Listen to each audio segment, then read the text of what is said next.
જય માતાજી મિત્રો, તો આજના વિડીયોમાં આપણે જાણીશું કે તમે કઈ રીતે ફ્રીમાં વીજ મીટર મેળવી શકો છો। તેની માટેની એક સ્પેશિયલ સ્કીમ છે જેને ઝેડપી સ્કીમ કહેવામાં આવે છે, એટલે કે ઝૂંપડપટ્ટી યોજના। બરાબર, તો આ વિડીયોમાં હું તમને સમગ્ર માહિતી ટૂંકમાં આપવાનો છું અને ક્યાં ક્યાં ડોક્યુમેન્ટની જરૂર પડશે તે પણ હું તમને સમજાવવાનો છું। તો જો તમે આ ચેનલ પર નવા છો તો પહેલા તો ચેનલને સબસ્ક્રાઇબ કરી દો અને વિડીયોને લાઇક કરી દો, કેમ કે હું આવા જ વિડીયો તમારા માટે લાવતો રહું છું। કે ઝૂંપડપટ્ટી જે યોજના છે શા માટે છે, તો કે ઘણા જ બધા એવા પરિવાર છે જેના મકાન કાચા હોય છે અથવા તો તેમને આવાસ યોજનામાં તે મકાન મળેલા હોય છે અને એમની પાસે એટલા બધા રૂપિયા હોતા નથી કે તે પૈસા ભરીને મીટર લઈ શકે, તો તેમની માટે આ યોજના ઉપયોગી થઈ શકે છે। બરાબર, હવે આ ગામડા લેવલે પણ અમલમાં છે અને સિટી લેવલે પણ અમલમાં છે। બરાબર, પરંતુ તેની માટે ડોક્યુમેન્ટ અલગ અલગ જોઈએ છે। તો પહેલા સમજીએ કે ક્યાં ક્યાં ડોક્યુમેન્ટ જોઈએ। એક નંબર પર આવે છે A1 ફોર્મ। હવે A1 ફોર્મ જે છે તમને જીઈબી ની ઓફિસ થી મળશે। તેમાં તમારે તમારો પાસપોર્ટ સાઇઝનો ફોટો લગાવવાનો હોય છે અને તમારું નામ, એડ્રેસ ને એ બધું ફિલઅપ કરવાનું હોય છે અને તમારી સિગ્નેચર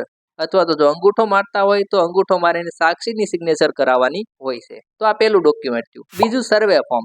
તો કે સર્વે ફોર્મ પણ તમને જીઈબી ની ઓફિસ થી મળશે, એટલે કે A1 ફોર્મ અને સર્વે ફોર્મ બંને તમને જીઈબી ની ઓફિસ થી મળશે। બરાબર, સર્વે ફોર્મમાં શું હોય છે, તો કે તેમાં એ ડિસાઇડ કરવામાં આવે છે કે તમારું જે મકાન છે વીજ લાઇનથી કેટલું દૂર છે અથવા તો તમને કનેક્શન આપવું છે તો કેટલા પોલની જરૂર પડશે કે વગર પોલે તમને કનેક્શન આપી શકાશે।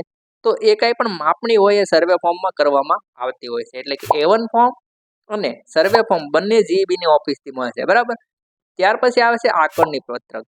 હવે જે આકારણી પત્રક જે છે એ તમારે ગ્રામ પંચાયતમાંથી કઢાવવું પડશે અને જ્યારે પણ તમે એપ્લાય કરવા જાઓ તો તમારે ચાલુ નાણાકીય વર્ષનું તલાટીશ્રીની ઓરિજિનલ સહી સિક્કા વાળું આકારણી પત્રક આપવાનું રહેશે। ત્યાર પછી આવે છે 7/12/8 નકલ। હવે જો તમારું મકાન કોઈ પણ સર્વે નંબરમાં અથવા તો બ્લોક નંબરમાં બનેલું હોય તો તમારે 7/12 અને 8 નકલ આપવી પડે છે। બરાબર, હવે જો ગામતળમાં હોય તો ત્યાં 7/12 અને 8 નથી હોતું, તો તમારે આની જરૂર નહીં પડે, પરંતુ વાડી વિસ્તારમાં જો તમે મકાન બનાવેલું છે અને એ સર્વે નંબરમાં આવે છે તો તમારે તેની જરૂર પડશે। હવે જેના નામની આકારણી છે તેનું નામ 7/12 હોવું જરૂરી છે અને જો 7/12 તેનું નામ ના હોય, બરાબર, કેમ કે ઘણા કેસીસ એવા હોય છે છોકરા નામની આકારણી હોય અને દાદાનું નામ 7/12 બોલતું હોય છે, તો એવા કેસની અંદર તમારે ગ્રામ પંચાયતમાંથી પેઢીનામું કઢાવી લેવાનું, એટલે કે પેઢીનામાં તમારા દાદાનું નામ આવે, પછી પપ્પાનું નામ આવતું હોય અને તમારું નામ, તો એ રીતે તમને સ્પષ્ટતા તેમાં થઈ જશે। બરાબર, ત્યાર પછી નજીકનું લાઇટ બિલ તમારે જોડે એટેચ કરવાનું રહે છે જ્યારે ડોક્યુમેન્ટ જમા કરાવવા જાવ ત્યારે। નજીકનું લાઇટ બિલ શા માટે, તો કે જ્યારે પણ તમને મીટર રિલીઝ કરીને એટલે કે તમારા ઘરે વીજ કનેક્શન લાગી જાય પછી તમારું જ્યારે બિલ આવે તો કે બાજુવાળાનું જ્યારે લાઇટ બિલ આવતું હોય તેની જોડે તમારું બિલ આવી જાય, એ માટે નજીકનું લાઇટ બિલ માંગવામાં આવે છે। હવે નજીકવાળું લાઇટ બિલના ભલે પૈસા બાકી હોય પરંતુ તેનું તમારે કોઈ ટેન્શન લેવાની જરૂર નથી। ત્યાર પછી તમારે આધાર કાર્ડ અથવા તો ચૂંટણી કાર્ડ આઈડી પ્રૂફ તરીકે આપવાનું રહેશે। હવે મેન બે ડોક્યુમેન્ટ બીજા જોઈશે, તો એમાં ફર્સ્ટ નંબર પર આવે છે તાલુકા વિકાસ અધિકારીશ્રીનું ભલામણ પત્ર એક જોશે અને આવકનો દાખલો। આ બે મેન વસ્તુ છે, કેમ કે આમાં તમારી આવક ઉપરથી તમને ઝૂંપડપટ્ટી સ્કીમની અંદર લાભ મળતો હોય છે। હવે આપણી આવક જે હોય એ 1,00,000-2,00,000 રૂપિયા હોય ને આપણે ઝૂંપડપટ્ટીમાં માંગવા જઈએ તો આપણને ના મળે, બરોબર, એટલે કે આમાં એક આવક મર્યાદા નક્કી કરવામાં આવી છે, તો એ મુજબ તમને આ કનેક્શન મળશે। બરાબર, હવે પ્રશ્ન એમ થાય કે તાલુકા વિકાસ અધિકારીશ્રીનું ભલામણ પત્રક કેવું હોય? આવકનો દાખલો તો આપણને ખબર છે, પરંતુ આ તાલુકા વિકાસ અધિકારીશ્રીનું ભલામણ પત્રક કેવું હોય?